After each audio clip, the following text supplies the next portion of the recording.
Hi friends, welcome back to AppIQ.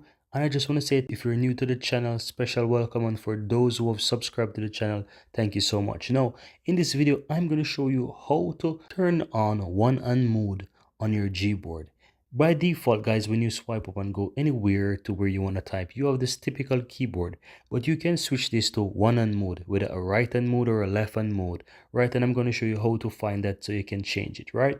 So you want to go to your settings and then click on general management, then keyboard list and default, and then you want to click on Gboard, right, that you're using. Now under preferences, you should see under the layout one-hand mode, right? It's currently off. And let's say by default, when you have your Samsung phone or your Android phone, whichever keyboard is set there, it's gonna be default. It's not gonna come in one-hand mode, right? So you can toggle that on, guys, by simple click on it, choose between right or left hand mode. So let's say I want to choose the right hand mode.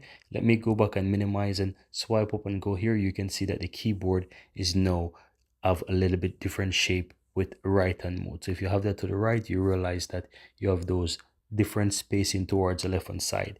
Now if I go back into my settings there, guys, you will see that I can switch this to the left hand mode, and when I minimize and swipe up, go somewhere here, you realize that it changes to the other side. So guys, if you're looking for a way how to, let's say, go switch your keyboard to one hand mode on your Gboard, then this is how you can easily go ahead and find those settings so that you can change it. But I like to keep it simple, so I'm going to turn it off back. But that's it. Very easy and very simple.